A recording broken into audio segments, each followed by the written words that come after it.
Sometimes the truth has a price. That may be the lesson of a Virginia police officer who says in trying to do the right thing, he ended up paying for it. Of one man who confronted truth and consequences.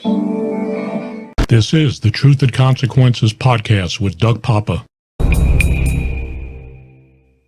Welcome to episode 65 for Saturday, October 9th, 2021. This is another exclusive news story. An August 26, 2021 Washington Post article written by Jessica Contreras titled "Sex Trafficked Kids Are Crime Victims. In Las Vegas, They Still Go to Jail" prompted a complaint by Caesars Palace to the Las Vegas Metropolitan Police Department, according to police sources. That complaint, sources said, led to Clark County Sheriff Joe Lombardo, who runs the department, transferring Police Medal of Honor recipient Vice Lieutenant William Matchko from the Vice Unit to the Patrol Division. Vice Sergeant Richard Long, spelled Leung, was given a departmental statement of complaint. Sources said that Sheriff Lombardo had authorized the Washington Post journalist and photographer to ride along with the Metro Police Vice Unit. When the story was published on August 26th, Caesars Palace Hotel and Casino was mentioned in the article. One part of the story showed a photograph of a female whose face was not shown, with the caption, quote, "An 18-year-old caught by an undercover detective is handcuffed with a waist chain inside Caesars Palace. She was charged with solicitation and with being a minor in a gaming establishment." Another photograph caption read, quote, "An undercover vice officer carries a gun confiscated during the arrest of a suspected trafficker at Caesars Palace." In another section of our story, Contreras, referring to a Las Vegas Metro Police vice detective, wrote, quote, "Just that weekend, Moore's colleagues had found a teenager at Caesars Palace who they'd been arresting for solicitation since she was 14. Apparently, from what I was told, many officers within the department are not happy with Lombardo's action in transferring Matchko. Lieutenant Matchko is considered a well-liked guy and, quote, a cop's cop, according to sources.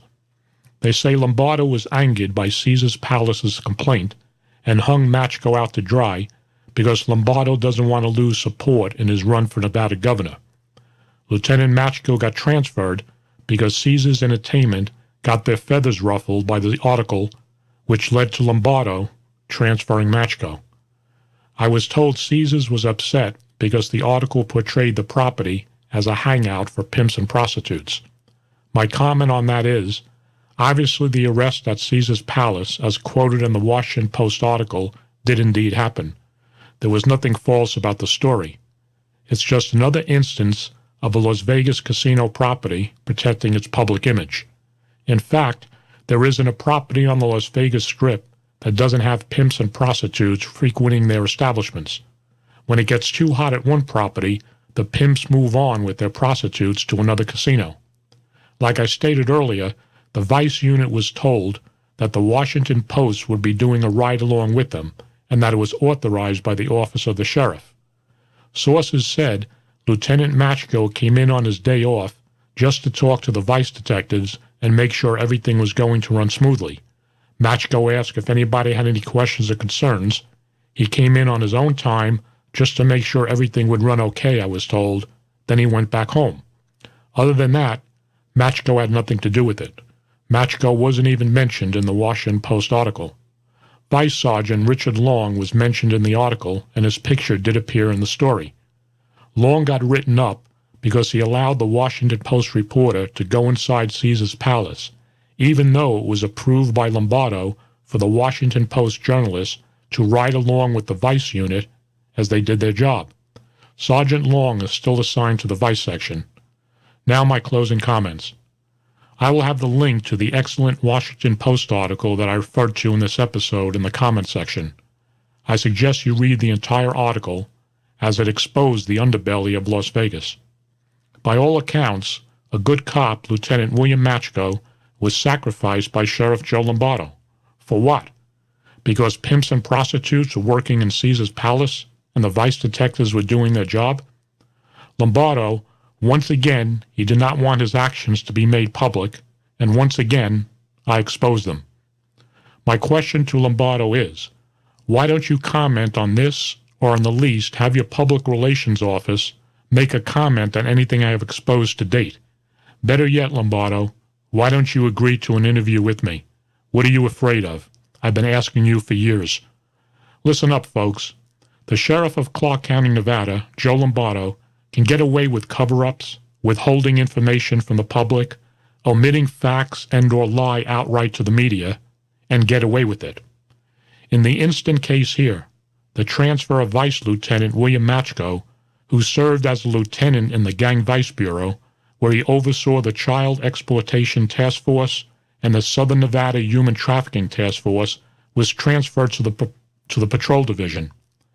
Machko is a U.S. Army combat veteran, 15-plus years with the Las Vegas Metro Police, a recipient of the Crisis Intervention Team Officer of the Year, the Life Saving Award, and as I stated earlier, the Las Vegas Metro Police Medal of Honor. No person was hurt. No innocent person's freedom was infringed because of that Washington Post article. And yet, Sheriff Joe Lombardo thought it prudent to transfer Lieutenant Machko. Why? If there is something I'm missing here, I would sure like to know it, Lombardo. Who was held responsible for Lombardo's cover-up of the police negligence that led to the rape of a 12-year-old girl that I exposed in episodes 54 and 56? Somebody was hurt because of that negligence. Certainly not Lombardo, and he orchestrated the cover-up. Who was held responsible for the wrongful arrest of the black female Kihara Green, who spent months in jail after being wrongfully arrested for murder by Lombardo's homicide detectives? Who was held responsible for the wrongful arrest for rape and kidnapping and the jailing of the late Jesus Carvajal by Lombardo's vice detectives? He was totally innocent. Who has been held responsible for the botched investigation into the unsolved 2016 double homicide of Sidney Land and Nehemiah Kaufman, the 5th anniversary of that double murder coming up the end of this month? Inquiring minds would like to know. Watch The Truth and Consequences with Doug Poppa channel on YouTube, Facebook, and Rumble. Listen to the audio podcast on Spotify. Support my independent investigative journalism if you can at paypal.me/Doug Poppa. Thanks for listening, folks. Much more to come in future episodes.